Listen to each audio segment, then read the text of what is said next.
we are going to start energy stored in a charge capacitor or electrostatic energy in a capacitor. For example, this is a parallel plate capacitor of area A in meter square connected with potential V, and distance between the plates is small d. So process of charging a capacitor is equivalent to that of transferring charge from one plate to other plate. So means student, charging of capacitor का क्या मतलब होता है? Charge का transfer होना एक plate से दूसरी प्लेट पे, मींस चार्ज का ग्रो करना around the plates. So when a potential difference is applied between the two plates, a charge is transferred from one plate to another plate. Charge transfer हो गया student. Then work done is stored in the form of energy. अब student charge जब transfer होगा तो कोई ना कोई work done तो करना पड़ेगा. वर्क डन कौन कर रहा है? ये आपकी बैटरी जो आपने पोटेंशियल अप्लाई की है, ये वर्क डन कर रही है. सो वर्क डन, जो वर्क डन होगा वो क्या हो जाएगा? एनर्जी की फॉर्म में कैपेसिटर के अंदर स्टोर हो जाएगा, जिसको हम क्या बोलेंगे? Electrostatic potential energy. क्या बोलेंगे? Electrostatic potential energy. क्योंकि कोई चीज चेंज हो रही है. चेंज क्या हो रहा है? चार्ज चेंज हो रहा है, चार्ज इंक्रीज कर रहा है. सो दैट्स उसका नाम रख दिया potential energy. So let potential difference between two plates V is equal to Q by C. Let's suppose charge कितना ग्रो कर गया? Q. फॉर एग्जाम्पल कैपेसिटर की कैपेसिटेंस कितनी थी? C. और हमने पोटेंशियल कितनी अप्लाई की है? V. क्योंकि जो चार्ज ग्रो करेगा वो किसके हिसाब से करेगा? आपकी जो पोटेंशियल आपने V अप्लाई की है. कैपेसिटेंस तो फिक्स है, वो area of plate and distance between the plates के ऊपर डिपेंड कर रही है. C is equal to epsilon naught A over D. वो तो फिक्स है, एरिया और D फिक्स है, तो इस वजह से कैपेसिटी C फिक्स है आपकी. अब जो V आ गई, जो Q आ गया, वो किसके ऊपर डिपेंड कर रहा है? V के ऊपर, जो आपने पोटेंशियल अप्लाई की है. Let dq be the extra charge. For example for small time के लिए कितना चार्ज ग्रो हुआ? dq चार्ज ग्रो होने के बाद पोटेंशियल एनर्जी में ग्रोथ कितनी आई? du. ठीक है स्टूडेंट. जब dq चार्ज एक्स्ट्रा ग्रो हुआ तो तब इलेक्ट्रोस्टैटिक पोटेंशियल एनर्जी कितनी ग्रो हुई? du. अब स्टूडेंट V क्या था? Work done per unit charge. अब यहां पे जो वर्क डन है वो क्या student? Increase of potential energy with the increase of charge. ठीक है स्टूडेंट. सो du क्या आ गया? VdQ. ठीक है स्टूडेंट. एंड V की वैल्यू पुट कर दी हमने Q बाय C. हमने अब टोटल एनर्जी निकालनी है. क्या करेंगे? Integration on both sides. तो एनर्जी कैसे इंक्रीज कर रही है? From 0 to U. U is the maximum energy. और चार्ज कैसे ग्रो कर रहा है? For example 0 to Q. 1 over C constant है, वो हमने इंटीग्रेशन से बाहर लिख लिया, बिकॉज मैंने अभी कभी कहा है C क्या है? Area of plate and D के ऊपर डिपेंड कर रहा है, वो फिक्स है, तो इसीलिए C आपकी फिक्स है, तो हमने 1 ओवर C इंटीग्रेशन से बाहर निकाल लिया. ग्रोथ कौन कर रहा है? Q. और यहाँ पे इंक्रीज क्या हो रही है? Potential energy. इनकी हम इंटीग्रेशन करेंगे. अब du की इंटीग्रेशन क्या होगी? U. और U कैसे वेरी कर रहा है? 0 टू U. और 1 over C Q raise to power 1 dQ. अब सुन क्या फार्मूला था इंटीग्रेशन का? x raise to power n dx. क्या इंटीग्रेशन होगा? x raise to power n+1 over n+1. अब यहाँ पे क्या है? Q dQ. Q की पावर क्या है? 1. क्या आ गया? Q 1+1 over 1+1. तो ये आ गया Q स्क्वायर बाय 2. और Q कैसे वेरी कर रहा है? 0 टू Q. पहले क्या पुट करेंगे? Higher limit. फिर क्या पुट करेंगे? Lower limit. तो यहाँ पे U minus 0 1 by 2C Q square minus 0 square. क्या आंसर आ गया? 1 बाय 2C Q स्क्वायर. सो ये हमारे पास पोटेंशियल एनर्जी आ गई stored in a capacitor. Student ये फार्मूला आ गया 1 by 2 Q square by C. एक फार्मूला आ गया. अब हम इंटरचेंज करेंगे. Q इज इक्वल टू क्या था? CV. यहाँ पुट कर दीजिए. CV की वैल्यू यहाँ पुट कर दी. स्क्वायर है और ये C स्क्वायर आ गया. एक C इसके साथ कैंसिल हो जाएगा, बाकी क्या रह गया? 1 बाय 2 CV स्क्वायर. ये C स्क्वायर V स्क्वायर आ गया. ये एक C इसके साथ क्या हो गया? कैंसिल. तो आंसर क्या आ गया 1/2 CV²। एक फार्मूला ये आ गया U is equal to 1/2 Q² / C। दूसरा फार्मूला क्या आ गया 1/2 CV²। Again Q is equal to CV, C क्या आ गया Q/V। यहाँ पे 1/2 CV² था, C की वैल्यू Q/V पुट कर दी।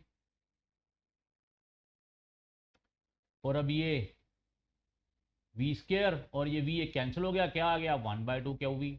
थर्ड फार्मूला ये आ गया। ये तीनों फार्मूले आपने क्या करने हैं, याद करने हैं। ठीक है स्टूडेंट, तो हमारे पास नेट रिजल्ट्स आ गए। ठीक है student, potential energy stored in a capacitor. Next आ गया एनर्जी डेंसिटी।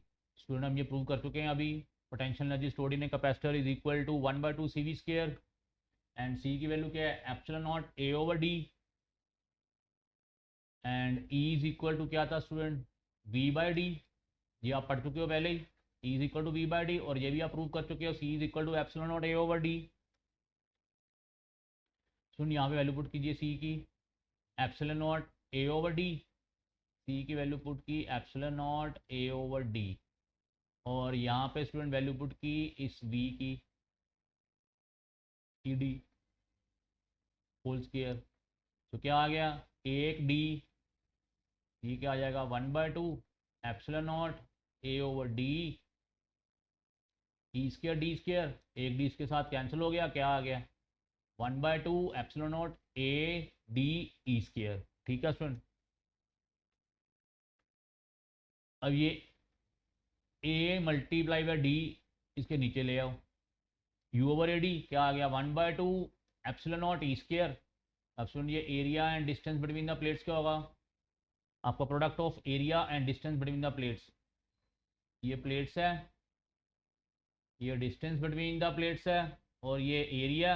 एरिया और डी को जब मल्टीप्लाई करेंगे तो हमारे पास क्या आ जाएगा स्टूडेंट वॉल्यूम। क्या आ जाएगा वॉल्यूम ऑफ कैपेसिटर। तो इसको हमने क्या लिख दिया U बार। U बार क्या आ गया energy density. Energy density means potential energy stored in a capacitor पर यूनिट वॉल्यूम। ये वॉल्यूम है आपका U/V। इसको हमने U बार के साथ रिप्रेजेंट कर दिया। और क्या आ गया हमारे पास 1/2 epsilon naught E²। So formula energy density क्या आ गया 1/2 एप्सिलॉन नॉट E²। तो ऐसा unit of energy density U के क्या यूनिट्स होंगे joule. Area product of area and distance के क्या होंगे metre cubic, joule per metre cubic. So energy density is energy stored per unit volume of field. ठीक है स्टूडेंट, उस capacitor के अंदर जो फील्ड है इलेक्ट्रिक फील्ड है उसने कितना वॉल्यूम एक्वायर किया हुआ है, that is called energy density. So next student, next आपको आ गया energy stored in A series combination of capacitors. So total capacitance आप प्रूव कर चुके हो when capacitor C1 C2 C3 and so on Cn are connected in series. So U is equal to 1/2 Q² or C is the equivalent capacitance, Q is the total charge flow through all the capacitors because in series combination charge Q is same flow. So 1/2 Q², 1/C की value student, ये 1/C की value यहाँ put कर दीजिए 1/C1 1/C2 1/C3 and so on 1/Cn। And student ये क्या आ गया 1/2 Q² over C1 1/2 Q² over C2 and so on 1/2 Q² over Cn। ये क्या आ गया U1 plus U2 and so on plus Un। These are the energy stored in first capacitor, energy stored in second capacitor, energy stored in nth capacitor। So क्या आ गया total energy stored U1 plus U2 plus U3 and so on plus Un means energy stored in series combinations क्या हो रही है student add हो रही हैं। ठीक है student, so total energy stored in the system is the sum of energy stored in the individual capacitors। वो हमारे पास टोटल एनर्जी आ जाएगी, total potential energy stored in all the capacitors when capacitors are connected in series. अब क्या आ गया parallel combination. अब सुन पैरेलल कॉम्बिनेशन में नेट कैपेसिटेंस क्या थी C is equal to C1 plus C2 plus C3 and so on Cn। And total potential energy क्या है U 1/2 total capacitance C total potential V applied और 1/2। अब ये V² बार लिख लीजिए, C की वैल्यू यहाँ पुट कर दीजिए सी की वैल्यू क्या आ गई, C1 plus C2 plus C3 and so on. यहाँ पे हमने सी की वैल्यू पुट कर दी, और ये 1/2 वी स्क्वायर बार, क्योंकि पैरेलल कॉम्बिनेशन में पोटेंशियल क्या होती है, सेम। और स्टूडेंट ये क्या आ गया, 1/2 C1 V square, 1/2 C2 V square and so on, 1/2 CN V square. 1/2 C1 V square क्या आ गया, energy stored in first capacitor. 1/2 C2 V square क्या आ गया, energy stored in second capacitor. 1/2 CN V square क्या आ गया, energy stored in nth capacitor. फिर से टोटल एनर्जी क्या होगी स्टूडेंट, ऐड हो रही है। So again total energy stored in the system is the sum of energy stored in the individual capacitors. It means चाहे कैपेसिटर सीरीज में लगे हों चाहे पैरेलल में लगे हों, एनर्जी स्टोर्ड ऑलवेज क्या होंगी स्टूडेंट, ऐड ही होंगी। ठीक है student. So next special cases हैं, ये हम नेक्स्ट लेक्चर में डिस्कस करेंगे। थैंक्स।